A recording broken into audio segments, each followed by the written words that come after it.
Okay, I think we will start while waiting for others to enter. Uh, Good morning, everyone. Welcome to our weekly webinar. Thank you for being here. Okay, for this week, we would have the topic solution focused conversation skill, building a happier corporate culture, presented by Reveres Academy and the Cambodia Chamber of Commerce. Okay. You can find us on our social media, Reveres Academy, our website, Facebook, YouTube, and Telegram. Today, we're happy to have Mr. Sunil as our speaker for the topic. Mr. Sunil is an executive leader coach, lead trainer, and thought leader and business strategist. As a thought leader and subject matter expert, he specializes in the area of leadership, change management, and coaching. He helps organizations drive culture transformation and increase the 3P performance, productivity, and profit using appreciative inquiry, positive psychology, and solution-based brief approach. His training and coaching has resulted in the shaping of talent and empower workforce in high performance organization. His current professional roles are the founder and chief strategist of HC Consultant Group, president of the Malaysia Association of Professional Trainers and Coaches, founder and president of Malaysia Positive and Psychological Association. So without further ado, let us welcome Mr. Sunil to give us talk. Yeah, Mr. Sunil, back to you. All right. A very good morning, ladies and gentlemen. It's such a nice pleasure to meet all of you, my dear brothers and sisters from Cambodia. It's been a long time since I came to Cambodia because I used to come there almost every month, and now I have the chance to speak to you. Thank you very much to uh, Reveres and also Up Your Game community, as well as the people who are helping us manage this entire thing. Right.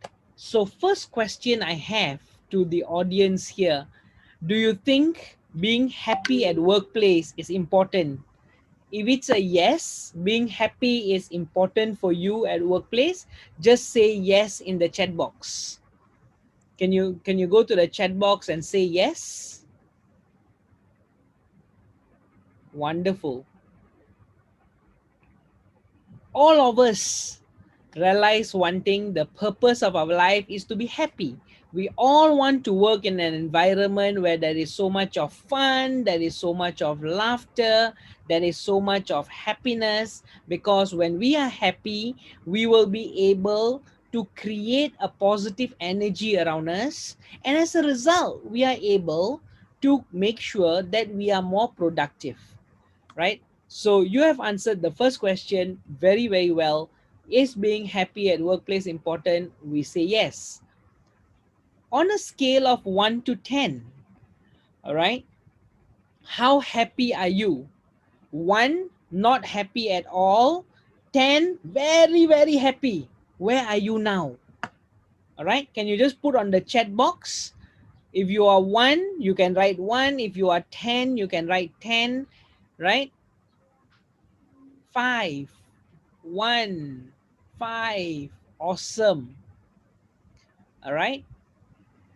Now, if I were to ask you, you will reflect back that your happiness index is slightly lower now compared to before because of the coronavirus. This virus have really changed our lives totally, has really shaped our lives very, very differently, has caused us to start being in lockdown situations. Like Malaysia is going through our third lockdown now, right? And a person like me who is less than 7, 8 days in Malaysia, rest of my life is all overseas in different aeroplanes and different airports and different hotel rooms. I am now sitting in my country, in my home, for the last exactly about 11 months now, right? So yes, all of us are getting affected. Can you imagine how much worse it would be when people are stuck having to work in an environment which is negative, an environment where there is so much of stress, an environment where there is so much of uncertainty. Today you go to work, you are so happy. Suddenly tomorrow you go to work, your boss tells you, I am very sorry, there is no more job available. We need to retrench you now because we don't have enough money to sustain the business. Is this possible? Definitely possible. And that is why we need to find a different way to truly understand how to create the results that you want for your own self, for your organization. All right. Let me share with you some very important facts and important points on this entire happiness culture. Companies with happy employees can outperform competition by 20%. Happy employees are far more productive by 12%. Happy salespeople will increase your sales by 37%. All right. 36 people in your workplace are happy to have lesser salary, but as long as they are happy, I'm sure you yourself will agree with me. Sometimes having a peace of mind, no stress, no tension is better than having so much of money, but having a lot of stress, a lot of tension, cannot sleep, and all that. When you have close friends at work, now how can you have more close friends at work? When you are always cheerful, you are happy, you are bubbly, right? You will find that you are able to have more close friends at work. When you have more close friends at work, there is 50% satisfaction improvement in your relationship at work, which will then translate to you being happier at work. People with a best friend at work are 7 times more engaged fully in the work, right? And these are statistics from international journals, statistics from international studies that is giving us all these kind of facts. The question is, are we really doing what it takes to ensure that there is a happier corporate culture in our respective organization, right? There are three very important factors that will contribute to job security. Number one is will contribute to job satisfaction. Number one, job security. In today's time and age, job security is a big question mark because, like I said, today you can go to work, suddenly the virus situation becomes worse in your organization, and you are not going to be able to create that happier work environment. Why? Because suddenly there is a need to retrench people and ask people to work from home. There is this situation where you're supposed to kick people out from your organization and all that, right? Number two is opportunities to use skills and abilities. How many of you have experience when you go to work, your boss asks you to do some work, but that's not something that you are good at, you don't like to do? I give you a good example. When I was working for 10 years in Petronas, the national oil and gas company, for 9 years, I was enjoying my life. Why? Because I was doing strategic planning, facilitating workshop at management levels, traveling around to, do change management and corporate culture building and all that. Suddenly, the last 1 year, we had to change departments and all that, and I was asked to do engineering. I don't like Microsoft Excel, but my boss forced me to do Microsoft Excel. Not one or two things, 5,000 line items every day, for an example. That does not make me happy. When I'm not happy, will I be able to do my work at my best? Definitely no. So, the second factor that contributes significantly towards the job satisfaction is the opportunity for me as an individual to use my skills, my strengths, my current abilities to serve the organization. And of course, number three, a company that you work for should be financially stable to ensure that you are going to be in safe hands. All right. Employees who report to be happy at work take 10 times fewer sick leave. Let me tell you a real story. 7 years ago, while I was still in Petronas, I did not sleep for 4 nights because I had the opportunity and the honor of being part of this Pengerang Integrated Projects Risk and Governance Advisory Task Force. So basically, it's this huge 120 billion ringgit project which I was part of the committee, and I was the youngest on the committee who was helping to shape and develop the framework for risk and governance. I did not sleep for 4 nights, and on the fourth night, while I was driving home, I slept off and I hit a stationary crane on the highway, and my car was total loss. I walked out of the accident with not a single scratch on my body, not a single drop of blood. I was really blessed. However, the doctors felt that I should be actually resting and not injuring myself further, because in case if there was sort of concussion and other kind of situations in the body which they could not detect at that point of time, so they gave me a 30 days, that means 1 month medical leave, so I could now go back home, sleep, eat, relax, and just do nothing, because I have a medical MC that allows me not to go to work. However, on the third day, I actually went to this hotel where my department was organizing a risk management workshop, and I started facilitating the workshop. Why? Because I enjoyed my work so much. My bosses were giving me work to do which I was so good at. I was so happy in the work. And that is why in the third day after the massive major accident, I was still in trauma. When I walked into the hotel, I still remember shivering in fear, right? Yet I managed to have my coffee, and within about an hour of being with my friends and colleagues who I'm so close to, I started to facilitate the workshop, and I was at my best once again. And I never bothered to use the 30 days medical leave that was given to me. Subsequently, when I was moved to the engineering role, like I mentioned to you, it was very interesting because I was absolutely fine, but I was just having a bit of back pain. So I took that opportunity to go and see a specialist. And the specialist tells me, yeah, your bone, there is a bit of a issue. You need to exercise and you'll be okay. I'll give you, a 2 weeks MC. I asked the doctor, is it possible for you to give me a longer MC? He was like, why? I said, well, I've already tendered my resignation. I'm just serving my notice. If you could give me a longer MC, I'll be very happy because I can go and do what I want. He says, yeah, sure, take it. Can you see the difference? Here is a person who met in a near death accident, and he chose to go to work within the third day, despite genuinely not being well. And on the other side, when I was in a team where I was not happy with the work that was being given to me, the micromanagement and the culture was so negative, I went and asked the doctor to give me a longer MC so that I don't have to go to office.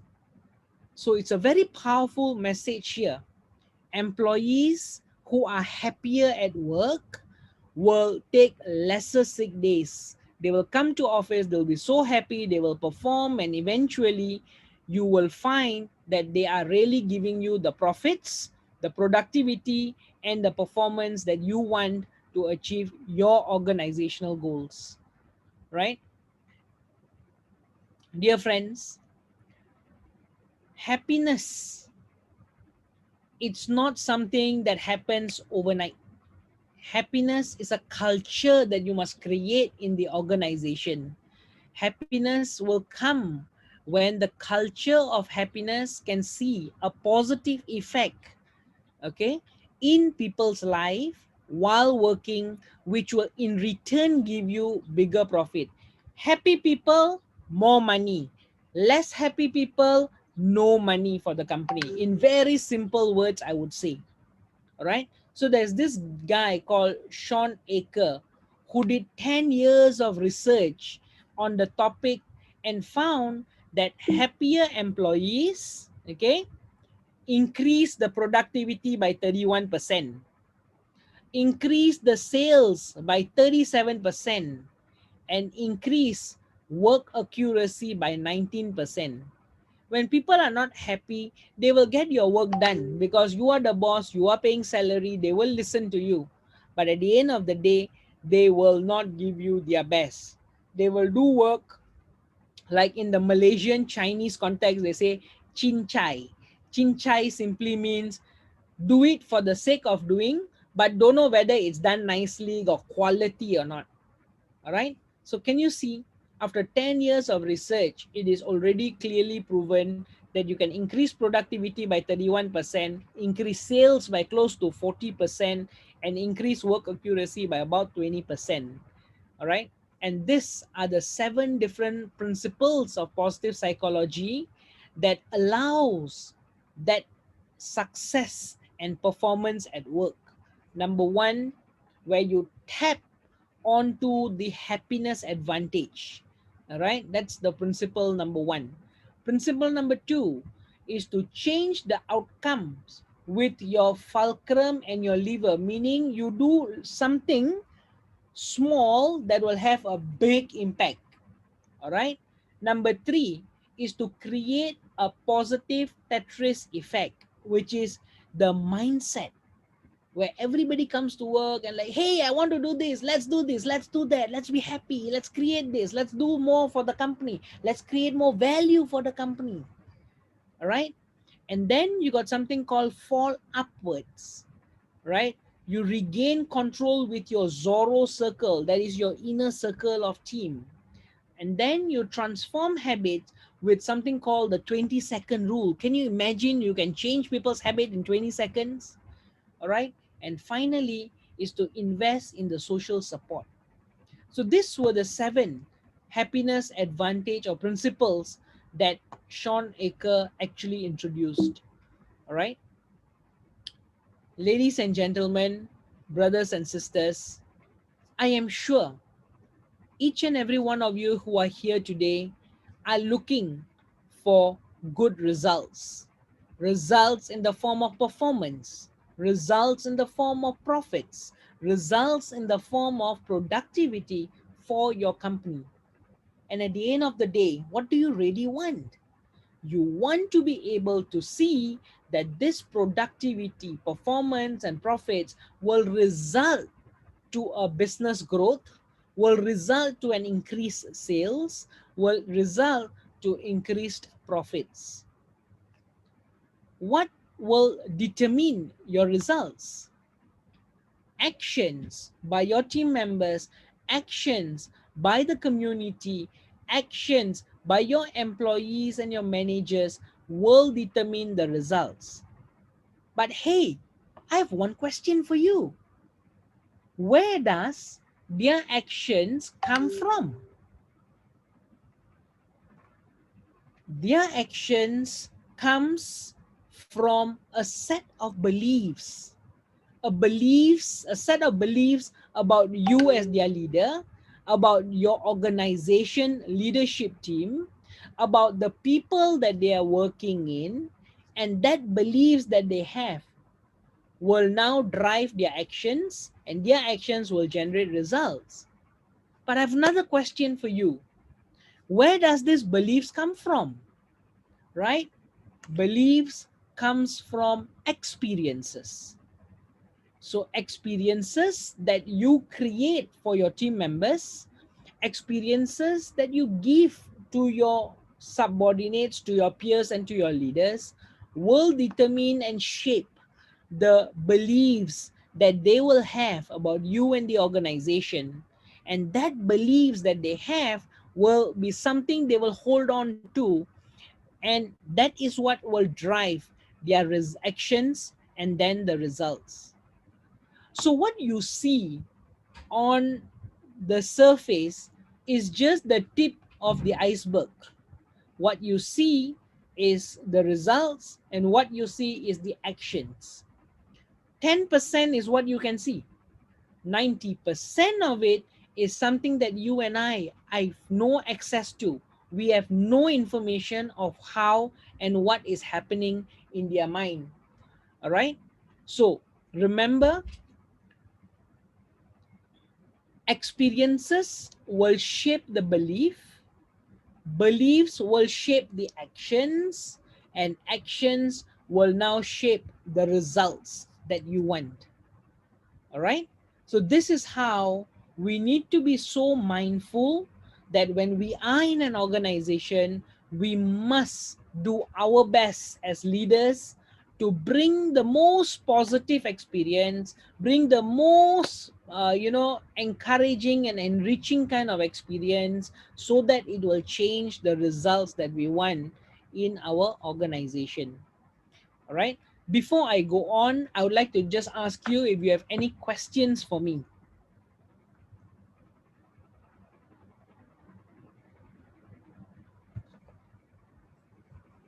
Any questions? If you have any questions, you can actually write it down on the chat box.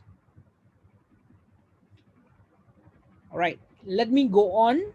And if you have any questions, please feel free to ask me. All right.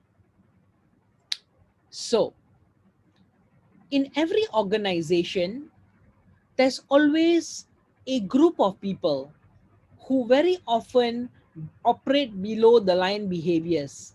For example, cover your tail, wait and see.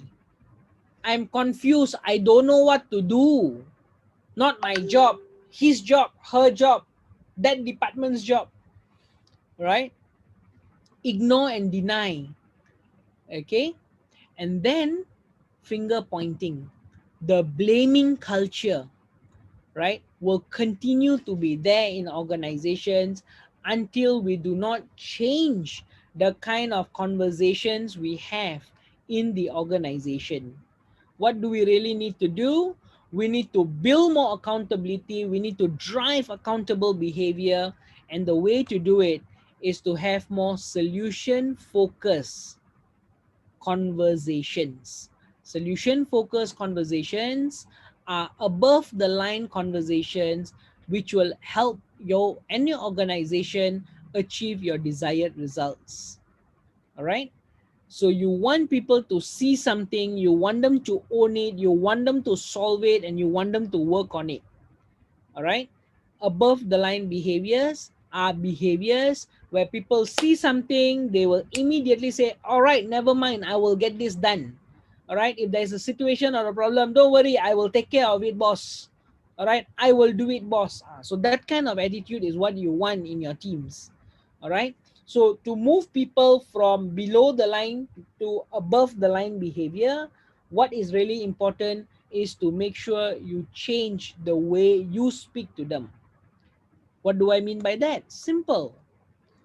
Look at everything from a appreciative lens rather than a deficit lens.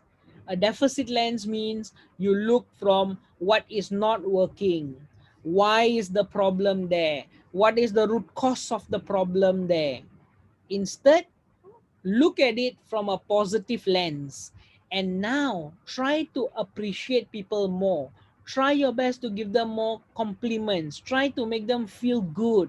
Try to create a culture where you are so much more happier compared to being in the space of negativity.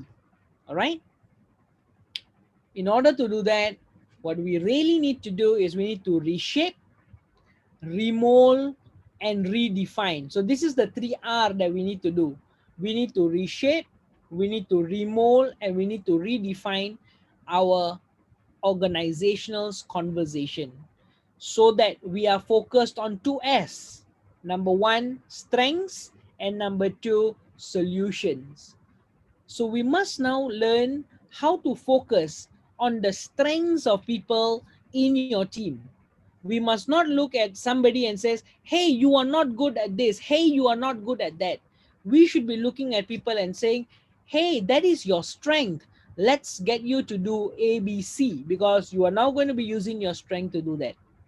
Number two, we should always move our conversations from a problem talk conversation to solution talk conversation, and that's something I'll be giving you an experience a little bit in a while. All right. So we need to do three things. Number one, we need to reshape, remold, and redefine our conversations to become 2S, which is strengths driven and solution focused. So let's take these questions or these statements as an example. All right. And I want you to tell me if these questions are actually, or the statements are actually problem focused or solution focused. All right. So let's do one by one. Why must I go through so much or so many challenges in life? When somebody tells you that, is it a very problem focused statement or is it a solution focused statement? So in the chat box, if you think the answer is problem focused, can you put a P? Okay. If you think it's a solution focused statement, then you put an S, a P or an S, right? Wonderful. Number one is a P because it is a problem focused statement. Very good. Let's do number two. I am curious. How can I leverage on this MCO? So MCO means movement control order, all right, to become a better person. All right. Is that a problem or a solution focused statement? All right. Very good. Right. Number two is a solution focused statement. Number three, what are the root cause of the problem that we are facing? Problem focus or solution focus? Okay, so this one is tricky because the answer is problem focus. Now, dear friends, when you want to focus on solutions, you do not need to actually go down to root cause analysis. That is something that I'll share with you a little bit more later, because that approach of solving problems is different from building solutions. One is problem solving. So if it's a technical issue, if it's a technical problem, then you need to know what is the problem so that you can find a solution. However, when you go and do solution focused approach for human beings, for people in your organization, you do not need to know the root cause of the problem. I give you a real example. I was doing executive coaching with a CEO of a very big company a couple of months ago. She is known to be a very, very dynamic CEO who was supposed to retire in 2 years, and the country wanted to appoint her, all right, as a director of a public listed company. Her only problem was that she will not like to talk to men. She cannot work with men. She will always have problem and conflicts and friction when it comes to working with men. So they invited me to coach and support this particular lady. And in the third coaching session, she actually broke down crying to me. And she told me, Mr. Sunil, I know your role as my coach is to help me, sort of be able to work easily with my team. I really cannot work with men because I've got a very bad experience. And then she went on to break down and cry and share with me her experience of being raped by her father when she was a young 6 years old girl. My dear friends, this lady has the trauma at the back of her head. And if you do the normal problem solving approach, right? That means understand the root cause and then find a solution to the root cause. Let's for a moment take that same scenario and apply it here. The root cause of her not being able to work with men is her father who raped her at a young age. Can you do anything? Because the father has already passed away. You can't go to his grave and kill him for doing that. So there must be a different way of managing this. And that's where we worked with her on focusing on those one or two people who were men and who were there to support her in her journey from an executive becoming a CEO over 30 over years. All right. So we started working on solution building approach, not problem solving, because I can't solve that problem. She was already raped. She has already had a bitter experience since childhood, and she's carrying that burden in her heart with so much of pain for close to 36, 37 years. And there's nothing much we could do about it, right? So when you go down and understand the difference between problem solving and solution building focuses on what do you really want? What are the strengths and capabilities we already have? And what can we do now based on what we already have and where we are to get to where we want to go to? So number 3 is actually a problem focused statement, right? Number 4, I wonder who is responsible for all the problems that we are having in our organization. Is it a problem focus or is it a solution focus? Problem focus. Well said. Okay. Now, what will be the one tiny sign that will tell you that you are doing better? Problem focus or solution focus? Solution focus. Wonderful. All right. Number 6, what are the benefits of achieving our team goal? Is that a solution focused statement or a problem focused statement? Solution focused statement. All right. Excellent. Right. So now you can see, my dear brothers and sisters, how you are moving to being able to identify that when a statement is made, whether it's a problem focused statement or a solution focused statement. This is the secret. Every time that you say something, we need to start becoming mindful. We need to start analyzing our statements so that we only speak solution focused and strengths driven statements. We do not speak anything that leads to a problem talk. And I'll show you exactly what that is. All right. So the question is to analyze and to be able to decipher whether you are problem focused or solution focused. Now, we can't put you in small groups for discussion, but I would like you to just, sort of, what's going to happen now is I'm going to give you a set of questions. I want you to think of a real problem, a real situation that is bothering you and affecting you at the moment. And I want you to answer that questions, the first set of questions that I'll give you. And then with the same problem at the back of your mind, I want you to think about the second set of questions that's over there. All right. And then we will see what is exactly the difference between these two. You ready? Think of a real problem that's bothering you. It can be your family, it can be work, it can be your boss, it could be community issue, it can be anything that's bothering you. Think about it and answer these questions to yourself. What is not working? What is making it so difficult? How long have you been experiencing this? What does this problem prevent you from doing? What are the other things that's making it so difficult? Who is responsible for this problem?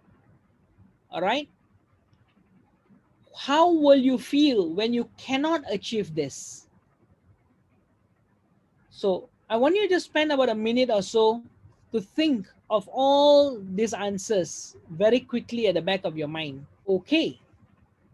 Let's go down to the second set of questions. All right. What do you want to achieve? How will you know that you have already achieved it? On a scale of 1 to 10, how well are you doing now? All right. What's helping you to get to this level? What will take you up 1 point up the scale? What is the first tiny sign that will tell you that you're already doing better? How will other people notice this improvement? With the same problem, think about these questions. So this is what you would have noticed, right? When you were problem focused, The focus is on what you don't want. When things go wrong, all right? Forces are beyond my control. You feel like the whole world is collapsing, everybody is against you, right? And that's how you feel, that things are just not going right. I am stuck. There are more troubles to come. However, when you become more solution focused, you know what do you really want.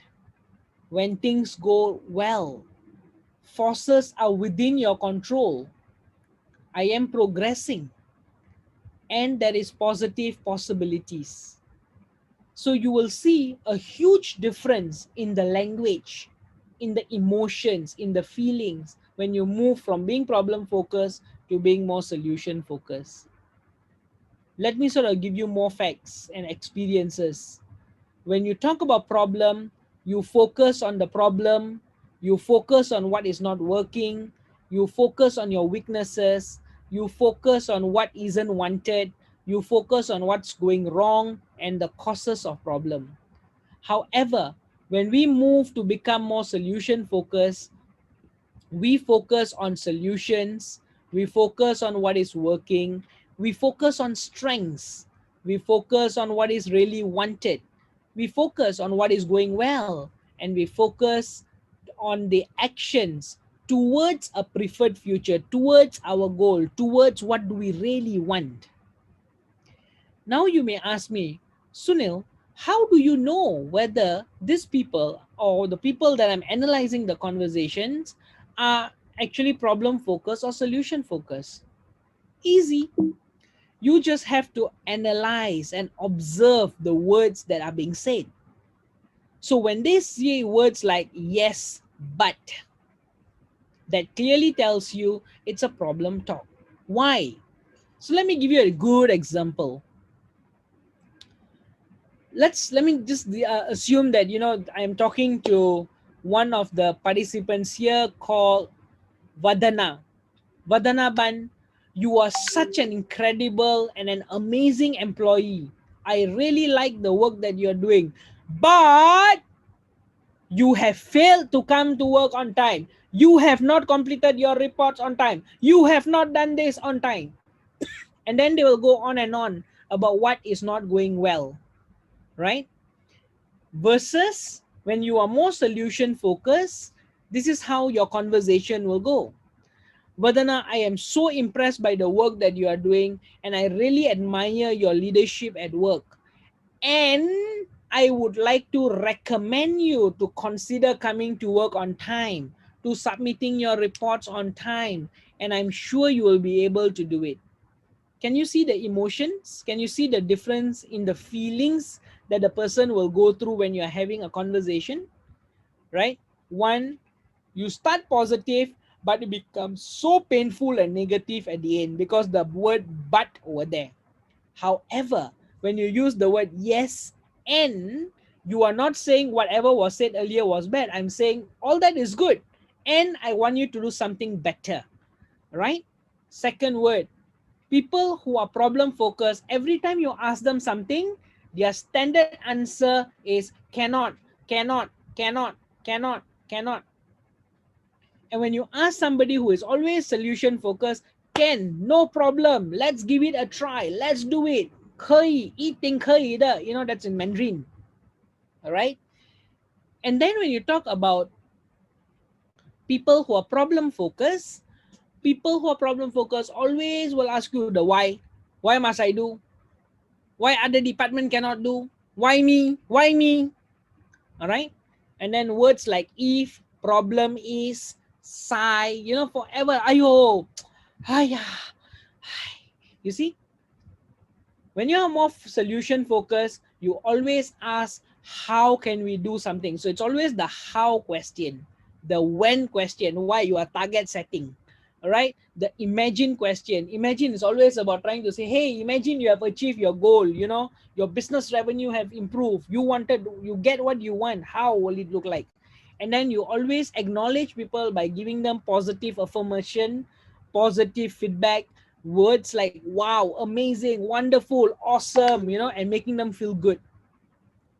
In terms of attitude, all right, People who are problem focused will always be blaming other people. Blame and blame and blame and blame. Always prejudging people and forever feeling, the whole world is against me. Nobody wants to help me. Everybody is giving me problem. Everybody is causing me more stress. They will feel helpless. And that's the dialogue that they have. However, when you are more and more solution focused, you're always very curious. How can things be done better? How can you improve? What else can we do? What else can we do? Right? You don't have judgment. You suspend judgment. And finally, your intentions, your sincere intentions in your heart is to make a positive difference. And that is what will create a happier corporate culture in our organizations. So this is the biggest difference when you move from problem focus to solution focus, my dear friends. Solution focus is a very powerful approach because it incorporates positive psychology, appreciative inquiry, neuro-linguistic programming. It focuses on what is already working and doing more of it. It focuses on people's strengths and resources. It builds on the strengths and resources to get the results you want. And the most exciting thing, why I am doing this and I've traveled all around the world to teach people this, is because it supports very fast, lasting change straight away so that we'll be able to get a happier workforce, a happier corporate culture, and therefore we'll be able to increase our performance, productivity, and profits. Because at the end of the day, bottom line is the most important thing. How do you know that your conversations are in the right track? Very easy. Just use this 3E approach. Ensure that your conversations are empowering, enriching, and encouraging. Anything that comes out from your mouth, everything that you say, every word that you say must be empowering, must be enriching, must be encouraging. That's it. There should be nothing else, nothing negative that should come out from us as leaders. All right?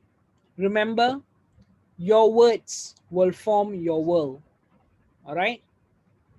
So, as a summary for you to take away, my dear friends, from today's session, remember this results pyramid.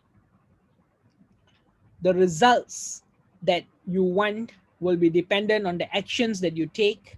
The actions that you take will be dependent on the beliefs that you have, and the beliefs that you have are dependent on the experiences.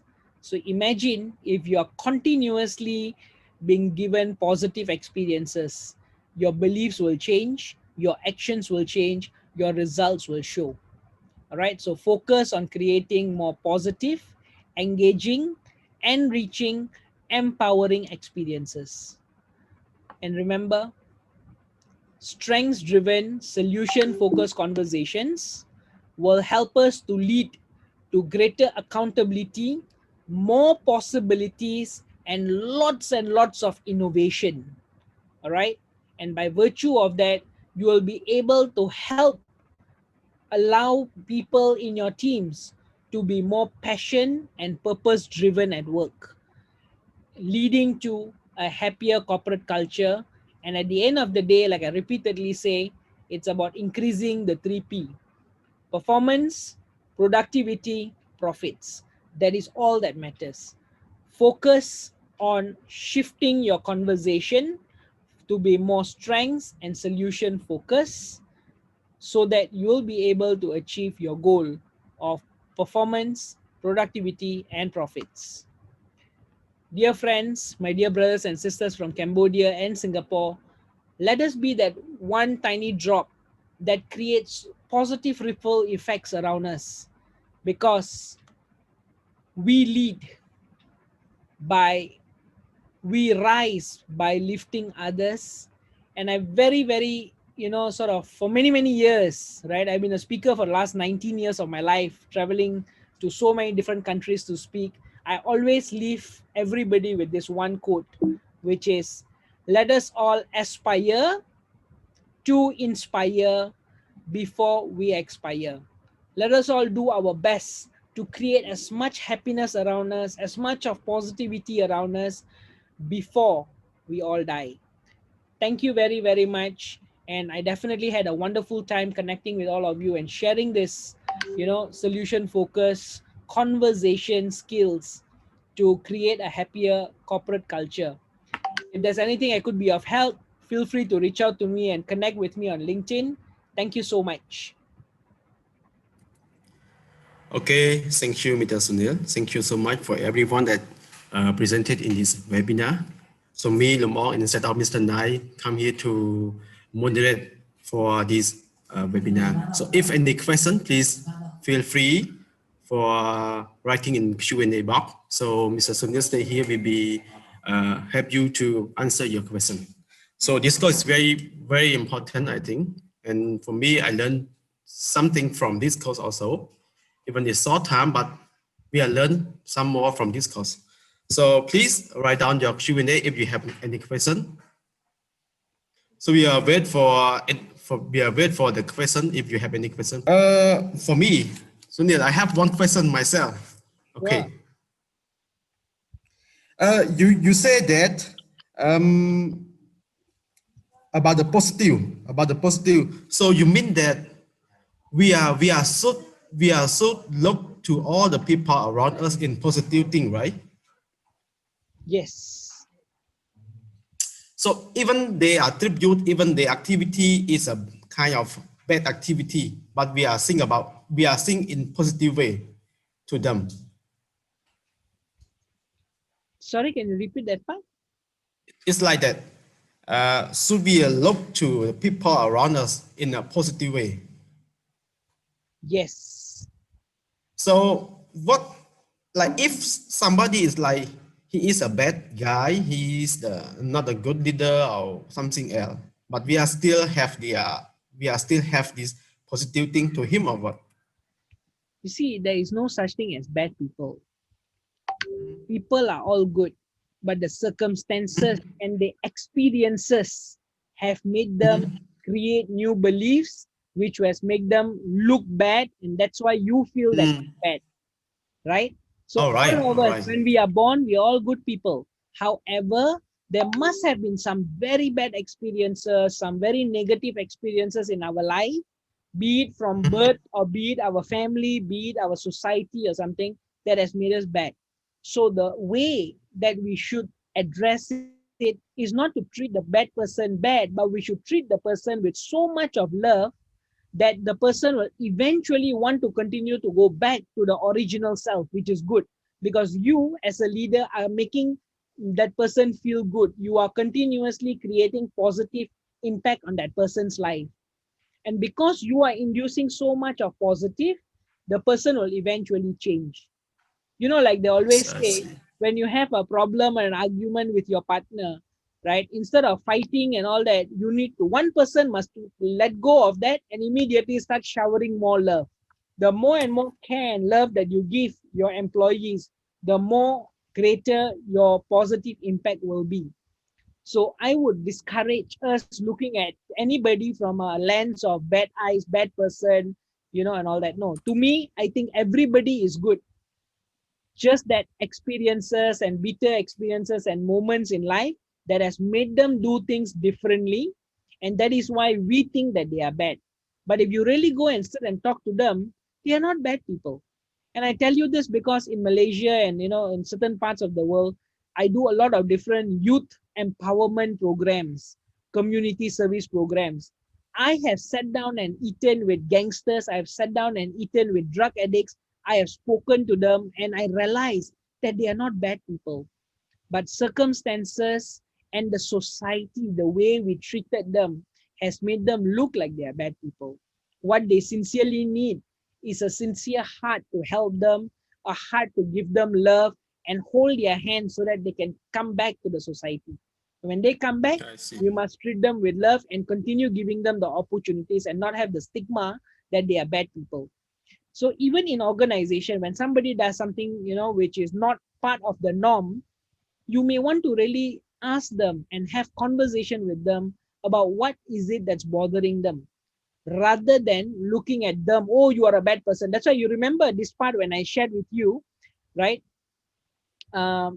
People who are solution focused are non-judgmental, right? Here you go, right? You see, problem focused people are always prejudging. So the moment you say that, hey, that person is bad, immediately you have already judged that person.